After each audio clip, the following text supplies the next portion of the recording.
जय हिंद फ्रेंड्स, मैं बलराम सिंह आपसे दोस्तों का अपने इस YouTube channel ignite peak academy में हार्दिक स्वागत एवं अभिनंदन करता हूं। आशा करता हूं कि आपसे स्वस्थ आनंद होंगे।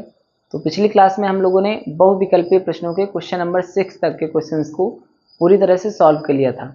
आज हम लोग बात करेंगे क्वेश्चन नंबर 7 की। तो चलिए जानते हैं क्या आपका क्वेश्चन नंबर 7। क्वेश्चन नंबर 7 में कहा गया है कि बिंदु 5,9 की वाई अक्ष से दूरी है। तो अगर y अक्ष से दूरी पूछी जा रही है तो जो किसी भी बिंदु में कोटि का मान होता है, कोटि क्या होती है, जो आपका पहली संख्या होती है या पहला निर्देशांक होता है उसे हम कहते हैं भुज और दूसरे को कहते हैं कोटि। तो अगर y अक्ष से दूरी पूछा जा रहा है और दूसरी भाषा में अगर आपको समझना है सामान्य सी भाषा में, तो पहला बिंदु x होता है, दूसरा बिंदु y होता है। y अक्ष से दूरी पूछी जा रही है तो जो y का मान होता है वही y अक्ष से दूरी होता है, जो x का मान होता है वो x अक्ष से दूरी होता है। यानी अगर किसी बिंदु से आपसे पूछा जा रहा है कि x अक्ष से इसकी क्या दूरी है, तो जो भुज का मान है, जो x का मान है, वही उसकी x अक्ष से दूरी हो जाएगी। वही बात अगर y अक्ष से दूरी पूछा जा रहा है तो जो y का मान है, जो कोटि का मान है, वही y अक्ष से दूरी हो जाएगी। तो इसमें जो y का मान है वो 9 है, तो y अक्ष से दूरी कितना हो जाएगी, y अक्ष से दूरी 9 मात्रक हो जाएगा। ऑप्शन नंबर बी इस 7 नंबर का सही हो जाएगा। इसके बाद में हम लोग बात करेंगे क्वेश्चन नंबर 8 की। क्वेश्चन नंबर 8 में कहा गया है यदि AM is not equal to BL, AM is not equal to BL, तब समीकरण निकाय, तब समीकरण निकाय, तब समीकरण निकाय AX प्लस BY बराबर C, AX प्लस BY बराबर C comma LX comma LX plus MY equal to LX plus MY equal to N के हल हैं, N के हल हैं। इसका पहला ऑप्शन है अद्वितीय, पहला ऑप्शन है अद्वितीय। इसका दूसरा ऑप्शन है कोई नहीं, इसका दूसरा ऑप्शन है कोई नहीं। इसका तीसरा ऑप्शन है अनंततः, इसे अनेक आप कहते हैं। तीसरा ऑप्शन है अनंततः। और इसका चौथा ऑप्शन है इनमें से कोई नहीं, चौथा ऑप्शन है इनमें से कोई नहीं। सबसे पहले जो आपकी समीकरणें दी गई हैं, यहां से आप A1 A2 B1 B2 C1 C2 का मान निकालेंगे। तो अगर हम A1 का मान निकालें तो A1 आपका निकलेगा A, B1 आपका निकलेगा B और C1 निकलेगा -C। ये C इधर आएगा, -C हो जाएगा। इसी तरीके से जो A2 का मान निकलेगा, ये निकलेगा L, B2 का मान निकलेगा M और जो C2 है इसका मान निकलेगा -N। फिर हम फार्मूला लगाएंगे अद्वितीय हल के लिए। चूंकि ये जो निकाय दिया गया है, जो समीकरण निकाय दिया गया है, इसमें एक कंडीशन दी गई कि ऐसा आना चाहिए तब ये अद्वितीय हल होगा, कोई हल नहीं होगा, अनंता हल होगा। सबसे पहले हम फार्मूला लगाएंगे A1/A2 B1/B2 C1/C2। A1 का मान क्या है, A1 का मान A है, A2 का मान L है, B1 का मान B है और B2 का मान M है। फिर इसमें दिया गया AM बराबर BL, ये नॉट इक्वल टू है, यानी अगर A1 और A2 का अनुपात B1 और B2 के अनुपात के बराबर ना हो तो यहां भी बराबर नहीं लगेगा, यानी is not equal to a upon l is not equal to b upon m। तो इसका क्रॉस मल्टीप्लाई करवाएंगे तो आएगा am is not equal to b का l से bl। तो ये कंडीशन किस प्रतिबंध में बनती है? तो ये बनती है अद्वितीय हल के लिए, रैखिक समीकरण के लिए। किस प्रतिबंध पे लागू होता है, किस बात पे लागू होता है? तो अगर निकाय का अद्वितीय हल होता है तो जो a1 और a2 का अनुपात है वो b1 और b2 के अनुपात के बराबर नहीं होता है। तो यहां पे आप टिक करेंगे अद्वितीय पे, यानी ऑप्शन नंबर ए आपका सही हो जाएगा। यानी यहां से इन दोनों इक्वेशन से हमने a1 a2 b1 b2 के मानों को निकाला, फिर उसको फार्मूले में रखा, फिर देखा कि इस कंडीशन को फॉलो करने के लिए ये जो प्रतिबंध बनता है a1 upon a2 is not equal to b1 upon b2, ये निकाय के अद्वितीय हल को लागू करता है, निकाय के अद्वितीय हल को फॉलो करता है। इसलिए इसमें ऑप्शन आपका ऑप्शन नंबर ए सही हो जाएगा, अद्वितीय हल होगा। इसे आप नोट कर लीजिए। फिर इसके बाद में हम लोग बात करेंगे क्वेश्चन नंबर 9 की।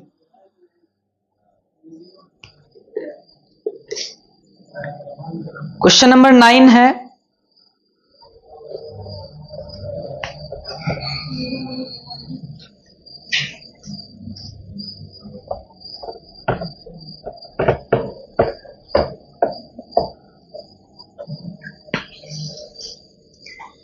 क्वेश्चन नंबर 9 में कहा गया है कि यदि समीकरण 2x प्लस के वाई, यदि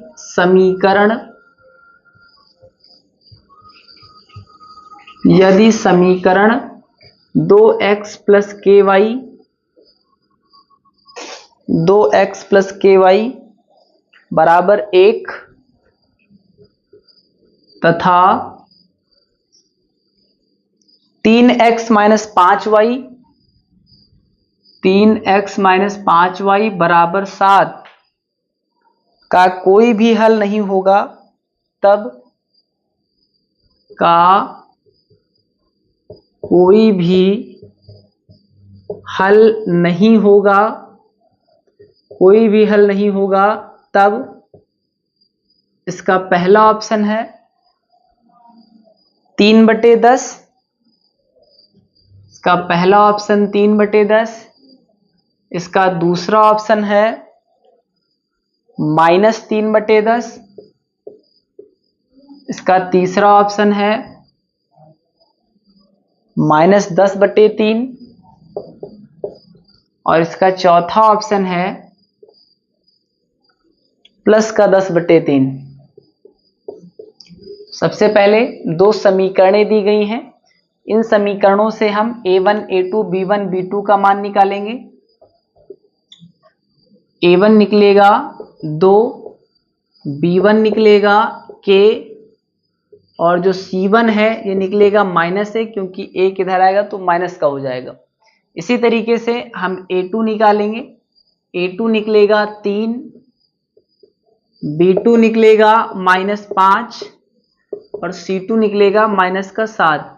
फिर कोई हल नहीं है तो रैखिक समीकरण के या रैखिक समीकरण निकाय के कोई हल ना होने का प्रतिबंध, कोई हल ना होने का प्रतिबंध ये क्या होता है? a1 upon a2 is equal to b1 upon b2 और ये c1 अपॉन c2 के बराबर नहीं होगा। यानी जो रैखिक समीकरण निकाय का कोई हल ना होने का प्रतिबंध है तो उसमें a1 और a2 का रेशियो b1 और b2 के रेशियो के बराबर होता है, लेकिन b1 और b2 का जो रेशियो है वो c1 और c2 के बराबर नहीं होता है। अब यहां से मान रखेंगे तो a1 का मान है 2, a1 का मान है 2, a2 का मान है 3, b1 का मान है k, b2 का मान है -5, c1 का मान -1 है, c2 का मान -7 है, माइनस से माइनस आपका कट जाएगा तो हमको k का मान निकालना है। तो -5 का 2 से गुणा हो जाएगा, -5 दूना 10 और इसका तिर्यक गुणा करेंगे 3 का k से तो आएगा 3k तो k बराबर -10/3, यानी k का मान क्या आ जाएगा, k का मान आएगा -10/3, और ये आपके ऑप्शन नंबर सी में है। तो 8 का ऑप्शन नंबर सी ये राइट आंसर हो जाएगा। अब इसे आप नोट कर सकते हैं। तो अब हम लोग बात करते हैं क्वेश्चन नंबर 10 की। क्वेश्चन नंबर 10 में कहा गया है समीकरण x + y = 10 का एक हल x = 3m+2 तथा y = 4 है, तो m का मान है। यानी इस क्वेश्चन में x का मान दिया गया है, y का मान दिया गया है। इन x और y के मान को हम समीकरण में रख करके हल करेंगे और वहां से आपका जो m का मान है वो पता चल जाएगा। तो x + y = 10 है। x के स्थान पर आपको x का मान रखना है, 3m+2 है, प्लस y के स्थान पर आपको 4 रखना है बराबर 10। तो ये हो जाएगा 3m, 4 2 6 बराबर 10। तो ये आएगा 3m बराबर 10 - 6, ये प्लस 6 इधर आएगा -6 हो जाएगा। 3m बराबर 10 से 6 जाएगा 4 बचेगा, तो m बराबर आ जाएगा 4/3। तो m का मान 4/3 ये किस ऑप्शन में दिया गया है, ये ऑप्शन नंबर ए में दिया गया है। तो 10 का ऑप्शन नंबर ए ये राइट आंसर हो जाएगा। इसके बाद में हम लोग बात करेंगे क्वेश्चन नंबर 11 की। क्वेश्चन नंबर 11 को सॉल्व करते हैं। क्वेश्चन नंबर 11 में कहा गया समीकरणों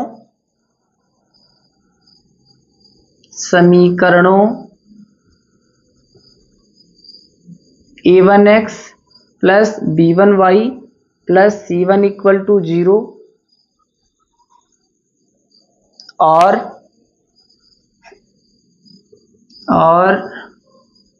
a2x + b2y + c2 = 0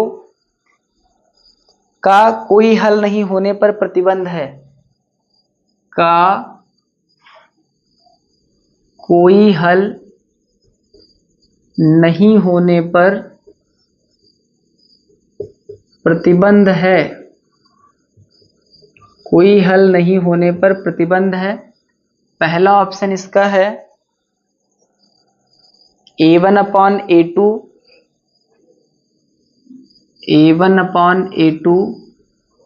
is not equal to b1/b2। इसका दूसरा ऑप्शन है a1/a2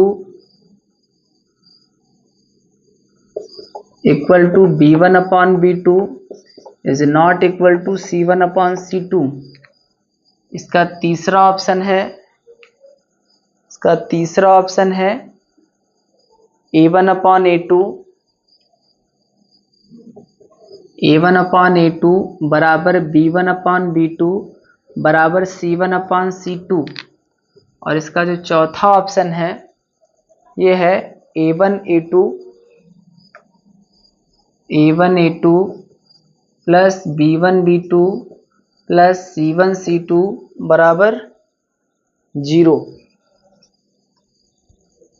तो समीकरण निकाय जो आपकी दी गई है a1x + b1y + c1 = 0 और a2x + b2y + c2 = 0, इसका कोई हल ना होने का प्रतिबंध ये आपका हो जाएगा। ये जो आपका पहला ऑप्शन है ये अद्वितीय हल का होता है, पहला ऑप्शन अद्वितीय हल होने का प्रतिबंध है। ये आपका जो है ये अनंत हल होने का प्रतिबंध है, इसका अनंत हल होने का प्रतिबंध है।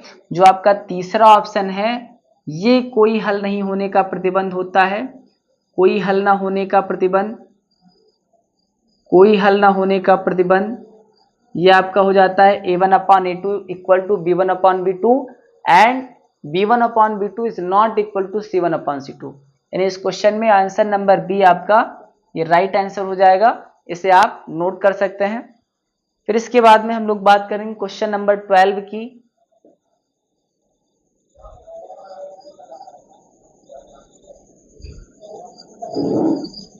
इसके बाद क्वेश्चन नंबर 12 को सॉल्व करते हैं।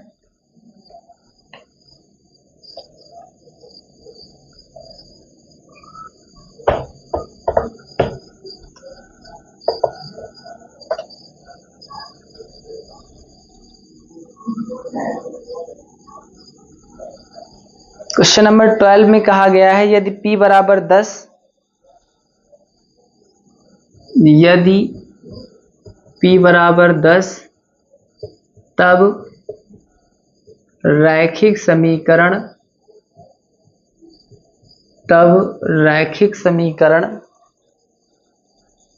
युग्म 6x + 5y,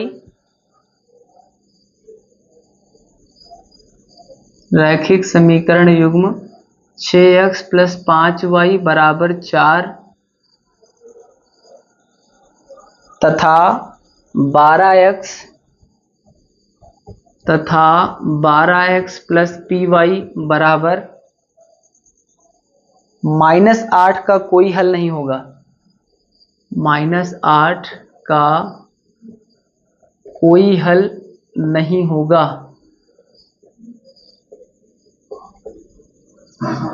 इसका ऑप्शन नंबर ए दिया गया है। इसका ऑप्शन नंबर ए दिया गया है सत्य, सत्य। ऑप्शन नंबर बी दिया गया है असत्य, असत्य। ऑप्शन नंबर सी दिया गया है दोनों, और ऑप्शन नंबर डी दिया गया है इनमें से कोई नहीं। ऑप्शन नंबर डी है इनमें से कोई नहीं, इनमें से कोई नहीं। तो P की वैल्यू दी गई है 10, यानी यहां से अगर हम A1 A2 B1 B2 का मान निकालें तो पहली इक्वेशन से A1 निकलेगा 6, B1 निकलेगा 5 और C1 निकलेगा -4। A2 निकलेगा दूसरी इक्वेशन से 12, B2 निकलेगा, ये P है B2, और जो P की वैल्यू है 10 यानी B2 आ जाएगा 10। C2 निकलेगा -8 है, इधर आएगा +8 हो जाएगा, -8 है +8 हो जाएगा।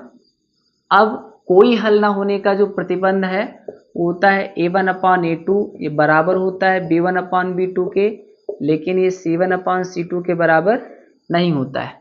A1 की वैल्यू रखेंगे 6, A2 की वैल्यू 12, B1 की वैल्यू 5, B2 की वैल्यू 10, C1 की वैल्यू 4 और C2 की वैल्यू 8, यानी C1 की वैल्यू -4, C2 की वैल्यू 8 है। तो 6 एकम 6, 6 दूना 12, 5 एकम 5, 5 दूना 10, 4 एकम 4, 4 दूना 8, यानी 1/2 बराबर 1/2 बराबर -1/2, यानी A1/A2 B1/B2 के बराबर है, लेकिन ये C1/C2 के बराबर नहीं, क्योंकि माइनस का साइन लगा हुआ है, ये धनात्मक है, ये ऋणात्मक है। यानी ये कोई हल ना होने का जो प्रतिबंध होता है उसको ये समीकरण फॉलो कर रही है। कोई हल ना होने का जो प्रतिबंध होता है A1/A2 = B1/B2 and is not equal to C1/C2। जो B1/B2 है C1/C2 के बराबर नहीं है, तो इस प्रतिबंध को ये समीकरण फॉलो कर रही है, इसलिए इसका ऑप्शन नंबर ए सत्य सही हो जाएगा। यानी ऑप्शन नंबर ए इसका राइट आंसर हो जाएगा कि ये समीकरण सत्य है, इसका कोई हल नहीं होगा P बराबर अगर 10 हो जाए तो। अब इसे आप नोट कर लीजिए फिर। तो अब हम लोग बात करते हैं क्वेश्चन नंबर 13 की। क्वेश्चन नंबर 13 में कहा गया है समीकरण x - 2y = 2 का कौन सा एक हल हो सकता है। और इसका पहला ऑप्शन है x = 6 y = 2, दूसरा ऑप्शन है x = 4 y = 4, इसका तीसरा ऑप्शन है x = 3 y = 1, और इसका जो चौथा ऑप्शन है वह x = 2 y = 6। अगर हम इन ऑप्शनों से x और y के मान को इस समीकरण में रखें और उसका जो LHS है वो RHS के बराबर हो जाए, तो इसका मतलब कि x और y के उस मान के लिए इस समीकरण का एक हल है। जैसे फॉर एग्जाम्पल, अगर हम x = 6 को पहली समीकरण में रखते हैं या x = 6 को समीकरण में रखते हैं तो हो जाएगा 6 - 2, y के स्थान पर रखेंगे 2 = 2, तो ये हो जाएगा 6 - 2 दूना 4 = 2, 6 से 4 जाएगा, 2 बचेगा, 2 बराबर 2, यानी LHS RHS के बराबर हो गया। यानी ये जो आपका x बराबर 6 y बराबर 2 है, ये आपका एक हल हो जाएगा, इस समीकरण का एक हल हो जाएगा, यानी 13 का ए नंबर ऑप्शन सही हो जाएगा। इसको हम चेक कर लेंगे दूसरी वैल्यूज को भी रख करके। x अगर हम 4 रख दें तो y 2 गुणे 4 रख देंगे, तो ये हो जाएगा 2, 4 माइनस 2 चौको 8 बराबर 2, 4 से 8 जाएगा, -4 बराबर 2, ये बराबर नहीं है, नहीं हल होगा इसका। तीसरा, अगर हम x बराबर 3 रख दें, y हम 1 रख दें बराबर 2, तो ये हो जाएगा 3 माइनस 2 बराबर 2, 1 बराबर 2, ये भी बराबर नहीं, ये भी हल नहीं होगा। चौथा मान, अगर हम x के स्थान पर 2 रख दें और y के स्थान पर 6 रख दें, तब ये क्या हो जाएगा, 2 माइनस 2 छंग 12 बराबर 2, 2 से 12 जाएगा, -10 बराबर 2, यानी ये भी बराबर नहीं है, ये भी बराबर नहीं है, ये भी बराबर नहीं है।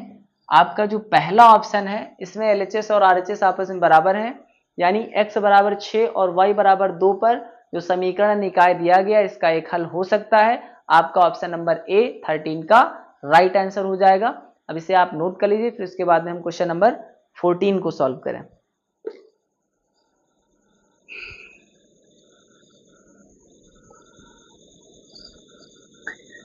क्वेश्चन नंबर 14 को इसके बाद में सॉल्व करते हैं।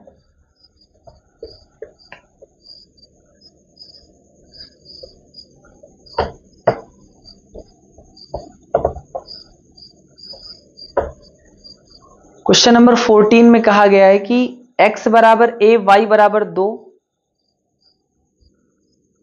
क्वेश्चन नंबर 14 में है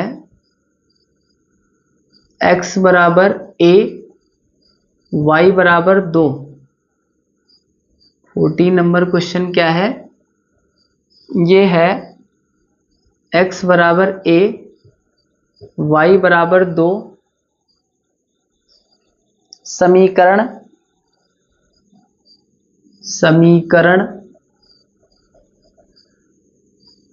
x प्लस y बराबर 4 का एक हल है,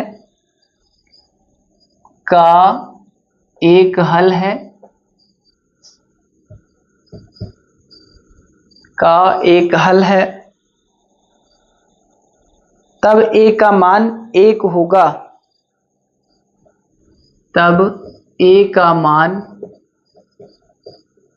1 होगा, इसका पहला ऑप्शन है सत्य, इसका दूसरा ऑप्शन है असत्य, इसका तीसरा ऑप्शन है दोनों, और इसका जो चौथा ऑप्शन है यह है इनमें से कोई नहीं। चौथा ऑप्शन है इनमें से कोई नहीं।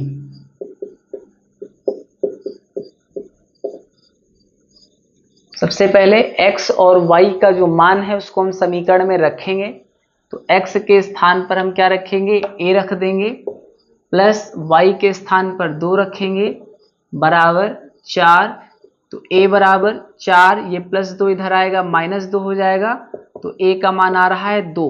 इसमें क्या कहा गया, a का मान 1 होगा, तो ये क्या है, असत्य है, क्योंकि a का मान आ रहा है 2। क्वेश्चन में क्या कहा गया था कि a का मान 1 होगा, जो कि क्या है, असत्य है, क्योंकि a का मान क्या आ रहा है, 2 आ रहा है। तो आपका 14 का B number option right answer हो जाएगा। इसके बाद में हम लोग क्वेश्चन नंबर 15 को सॉल्व करते हैं। क्वेश्चन नंबर 15,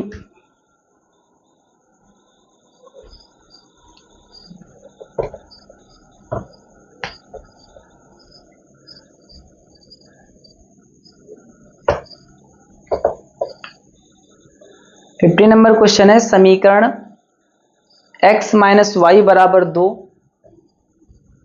समीकरण x माइनस वाई बराबर 2 एवं x प्लस वाई बराबर 2 एवं x प्लस वाई बराबर 2 का हल होगा, का हल होगा। इसका पहला ऑप्शन है x बराबर 0 y बराबर 2। इसका दूसरा ऑप्शन है x बराबर 2 y बराबर 0, x बराबर 2 y बराबर 0। इसका तीसरा ऑप्शन है x बराबर 4 y बराबर 2। और इसका जो चौथा ऑप्शन है x बराबर -2 y बराबर 0, x बराबर -2 y बराबर 0। सबसे पहले जो आपकी ये समीकरणें दी गई हैं इनको हम सॉल्व करेंगे। पहली समीकरण है x माइनस वाई बराबर 2, दूसरी समीकरण है x प्लस वाई बराबर 2। अगर हम दोनों समीकरणों को जोड़ दें तो x हो जाएगा 2x, minus Y plus Y cut जाएगा, 2 2 जुड़ जाएगा 4 हो जाएगा, x बराबर 4/2। तो यहाँ से x का मान क्या आएगा, x का मान आ जाएगा 2। x के इस मान को आप समीकरण 1 या समीकरण 2 कहीं भी रखेंगे y का मान निकल आएगा। तो x के इस मान को समीकरण 2 में रख दो। x के मान को समीकरण 2 में रखने पर, समीकरण 2 में रखने पर समीकरण 1 ये है, समीकरण 2 ये है। तो समीकरण 2 में x के मान को रख दिया जाए, 2 प्लस वाई बराबर 2। x के स्थान पर क्या रख दिया गया, 2 रख दिया गया। तो y बराबर हो जाएगा 2, ये प्लस 2 इधर आएगा तो -2 हो जाएगा। तो y का मान 0 आ जाएगा। x का मान 2, y का मान 0, ये आपके किस ऑप्शन में है, तो x बराबर 2 y बराबर 0 ऑप्शन नंबर बी में है। तो 15 का बी ये राइट आंसर हो जाएगा। अब इसके बाद में क्वेश्चन नंबर 16 को देखते हैं।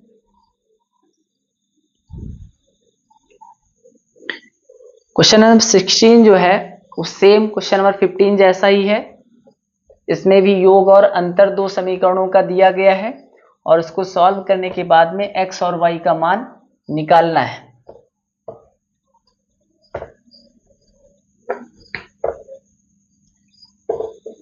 फिफ्टीन में है, क्वेश्चन नंबर 16 है, दो संख्याओं का योगफल, दो संख्याओं का योगफल, दो संख्याओं का योगफल, दो संख्याओं का योगफल और अंतर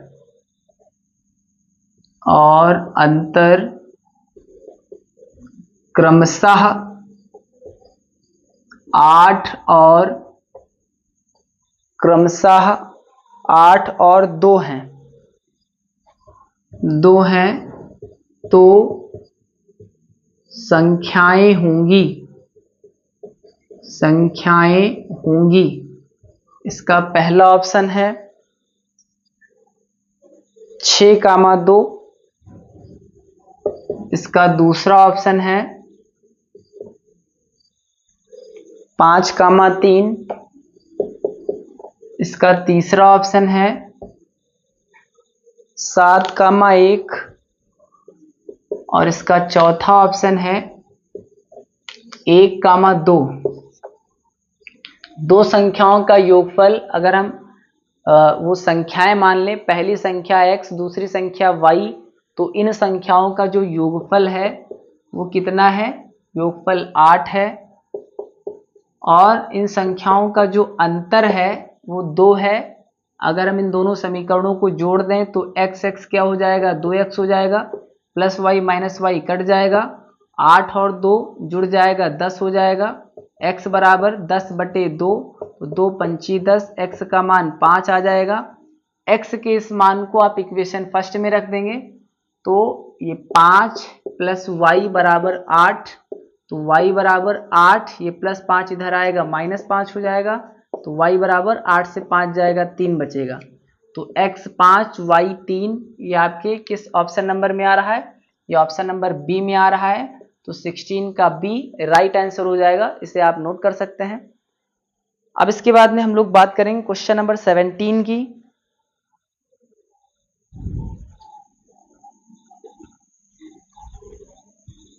क्वेश्चन नंबर 17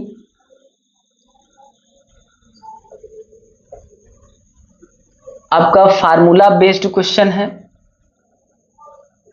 3 फार्मूले आपने इस चैप्टर में पढ़े। पहला, कोई हल नहीं होने का जो प्रतिबंध होता है वो होता है a1/a2 बराबर b1/b2। ये c1/c2 के बराबर नहीं होगा।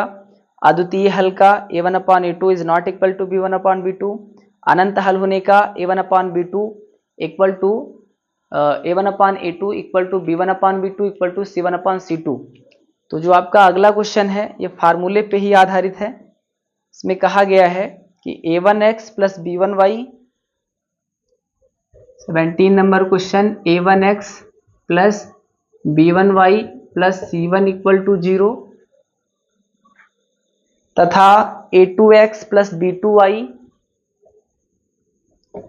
तथा a2x plus b2y plus c2 बराबर 0, c2 बराबर 0 दो रैखिक समीकरण हैं। दो रैखिक समीकरण हैं।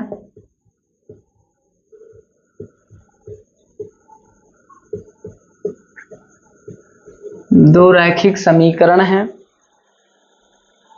यदि a1/a2 बराबर b1/b2 बराबर c1/c2 हो तो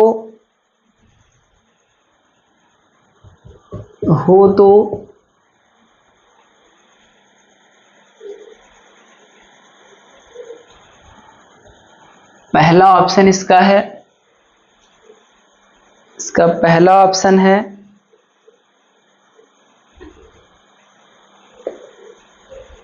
रेखाएं समांतर हैं,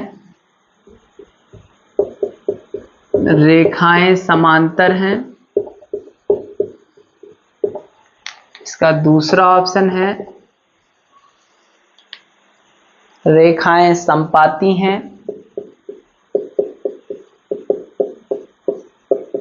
रेखाएं संपाती हैं। इसका तीसरा ऑप्शन है रेखाएं प्रतिच्छेद करती हैं, रेखाएं प्रतिच्छेद करती हैं। और इसका चौथा ऑप्शन है इनमें से कोई नहीं, इनमें से कोई नहीं। तो अगर किसी रैखिक समीकरण के लिए a1/a2 ये बराबर होगा b1/b2 और b1/b2 c1/c2 के बराबर होगा, यानी तीनों जो अनुपात हैं अगर ये बराबर होंगे तो रेखाएं क्या होती हैं? रेखाएं संपाती होती हैं। अगर a1/a2 equal to b1/b2 equal to c1/c2 होगा तो रेखाएं क्या हो जाएंगी? रेखाएं संपाती हो जाएंगी। तो आपका 17 का option number B right answer हो जाएगा। अब इसे आप नोट कर सकते हैं। इस तरीके से आज हम लोगों ने क्वेश्चन नंबर 17 तक के क्वेश्चंस को पूरी तरह से सॉल्व कर लिया। इसके आगे क्लासेस अगली वीडियो में होगी, तब तक के लिए पढ़ते रहिए। Thank you. जय हिंद, जय भारत।